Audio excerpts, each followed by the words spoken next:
শুধু একটা মোবাইলের জন্য 3টা জীবন প্রাণ গেল। এই ঘটনা ঘটেছে ভারতের উত্তর মহাদেশে। জানি হয়তো এই গল্পটা সবার কাছে পৌঁছাবে না, আসলে ঘটনা সত্য। আজকাল সোশ্যাল মিডিয়া দেখি সেই যুবকের কাহিনীগুলা। তো চলুন, কি হয়েছে সেই কাহিনী এক এক করে শোনাই। একটা মধ্যবিত্ত ঘরের সন্তান, সে ফ্যামিলিতে 3টা লোক থাকতো, বাবা, মা, ছেলে। তো ছেলে বন্ধু বান্ধবের সাথে আড্ডা দিত, খেলাধুলা করতো। ওর বন্ধু বান্ধব সবাই ভালো ফোন চালায়, আইফোন। কিন্তু ওই যুবকটা ভালো ফোন চালাইতে পারতো না। তো এইভাবে ছেলেটা তার বন্ধু বান্ধবের সাথে চলাফেরা করতো, আর নিজের কাছে ইতস্ত বোধ লাগতো। তো ছেলেটা একদিন তার ফ্যামিলিকে গিয়ে বলল, বাবা আমাকে একটা ভালো ফোন কিনে দেয়। কারণ বাবা বললো, ঠিক আছে, তুমি যেহেতু চাইছো আমি দিই মনে। তো এইভাবে করে একটা বছর পার হয়ে যায়, বাবা আর ফোনটা কিনে দিতে পারে না। বাবা ছিল দরিদ্র, রিক্সা চালাইতো, অটো রিক্সা। যা রোজগার করতো ঘরের সংসারে শেষ করে ফেলতো। তো ছেলেটা এত কিছু বোঝে না। ছেলেটা প্রায় বয়স 24-25 বছর। ছেলেটা কোনো চাকরি করতো না, সারাদিন বন্ধু বান্ধবের সাথে ঘুরতো। তো এইভাবে ছেলেটা বায়না ধরতো শুধুমাত্র একটা ফোনের জন্য, আর কিছু জন্য না। একটা ফোনের জন্য বায়না করতে করতে এক পর্যায়ে তার ফ্যামিলির সাথে তর্ক বিরক্ত হয়ে যায়। সেখান থেকে সে বলে, আমাকে যদি ফোন না কিনে দাও তাহলে আমি কিন্তু আমার জীবন দিয়ে দেবো।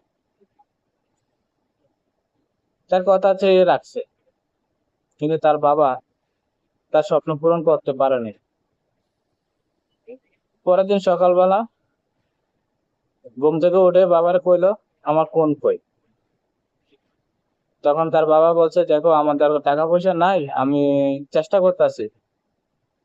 এই বলে ছেলে এসে বললো, আমি আর তোমাদের সংসার থাকবো না, তোমাদের পানি ভাত কিচ্ছু খাবো না,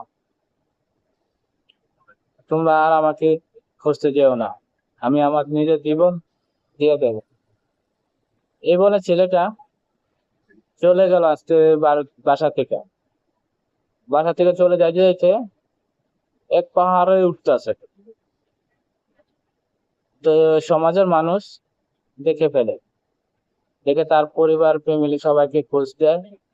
তখন তারা ছুটে আসে, ছুটে আস্তে আস্তে এমন এই পর্যায়ে ছেলেটা একবার পাহাড়ের এমন অবস্থা গেছে যা বলার বাইরে। তার মা, তার বাবা, পাড়াপড়শি সবাই মিলে গেল তাকে বাঁচানোর জন্য। কত আনতি মিনতি করলো, ছেলেকে বাঁচাতে পারলো না।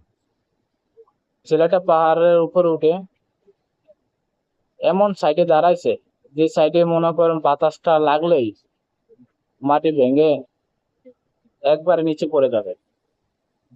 ছেলেটা সেই জায়গায় দাঁড়াইছে, চারে বলতে মানুষ, শত শত মানুষ, নিচে অনেক মানুষ। এই সময় ফায়ার সার্ভিস তাকে উদ্ধার করার জন্য অনেক সহযোগিতা করছে, কিন্তু পাহাড়ের গভীরতা এত, তাই তাকে বাঁচানো যায়নি। অনেক চেষ্টা করার পরে অনেক মানুষ পাহাড়ে উঠলো তাকে বাঁচানোর জন্য। তার প্রত্যেকটা কথা, ছেলের প্রত্যেকটা কথা তার বাবা কইছে স্বপ্ন পূরণ করে দিবে। বাবা কইছে যে আমার কিডনি বেঁচে হলে তোমার ফোন কিনে দেবো, তবু তুমি এখান থেকে আসো। ছেলে কারো কথা শোনে না। ছেলের মা এক পর্যায়ে পাহাড়ের সাইডে বসে কান্না করতেছে, বাবা তুমি ফিরে আসো, তাও শোনে না।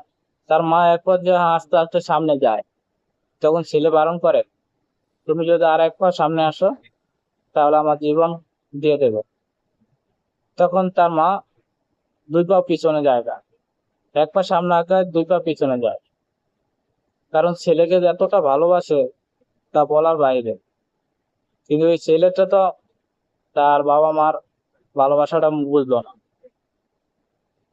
তো এক পর্যায়ে তার বাবা উপরে থেকে আস্তে আস্তে আস্তে আস্তে ছেলেটা প্রায় কাছে চলে যায়। তখন ছেলেটা বলল, তোমরা আমার স্বপ্ন পূরণ করো না, তোমরা নিজেদের স্বার্থের মতো চলো। তোমার ছেলে বড় হয়েছে সেটা দিকে খেয়াল করো না। তার বাবা ওয়াদা করছে, বাবা তুমি ফিরে আসো, তোমার সব কিছু পূরণ করে দেবো। সব সত্য মানছে। তারপর ছেলেটা সে পাহাড়ের সাইড থেকে আর আসে না। এক পর্যায়ে বাবা কাঁদতে কাঁদতে, তার মাও কাঁদতে কাঁদতে যখন সামনে আগায়, তখন সে লাফ দেওয়ার বাহানা করে। তখন তার মা বাবা আবার পিছনে চলে যায়। এভাবে চলে যায় 2-3 ঘন্টা। তারপরে দেখো যে তার মা বলল, মাটিতে অনেক মানুষ তাহাকে হাহাকার করতেছে বাঁচার জন্য, কিন্তু ছেলেটা তো কারো কথা শোনে না। এক পর্যায়ে তার বাবা বলল, ঠিক আছে তুই যদি মরবি তা আমাদের সাথে 3 জন নিয়ে মর।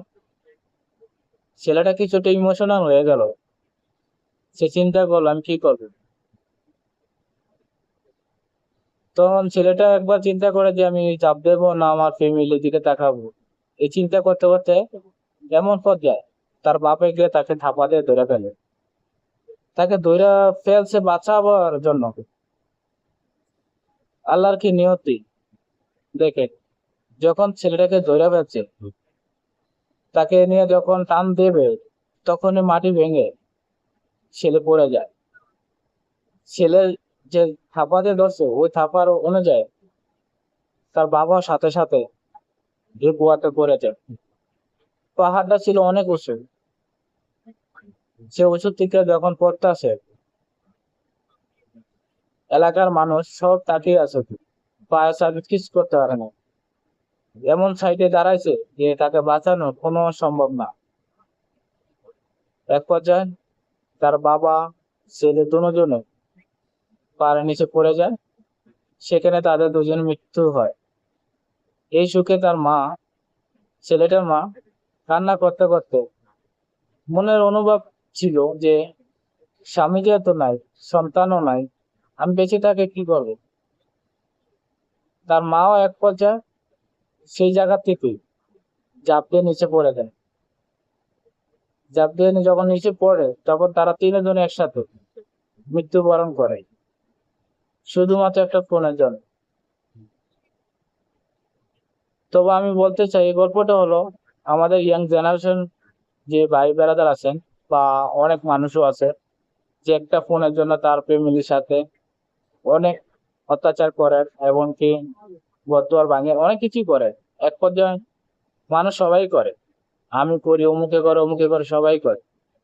তবু আমি তাদের উদ্দেশ্যে বলি, ভাই জীবনে যাই করেন, ফোন কিনতে পারেন না, আপনি চলে যান বাড়ি থেকে, বন্ধু বাসা থাকেন, চাকরিজীবী করেন, বাপমার পরিচয় দিয়েন না, তবু নিজেকে শেষ করে দিয়েন না ভাই। একটা জীবন চলে গেলে সেই জীবনটা আর ফিরে আসবে না।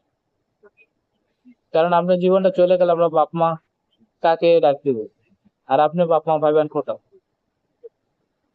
আর এমন বন্ধু বান্ধবের সাথে চলুন যারা আপনার লেগে দেয়, যারা আপনার মতন সময় বয়সী, আপনার মতন বুঝে কথাবার্তা চলে, এমন বন্ধু বান্ধবের সাথে চলে। ঠিক আছে ভাই, আজকের গল্পটা এতটুকুই। ভাই আমার খুব খারাপ লাগছে গল্পটাতে।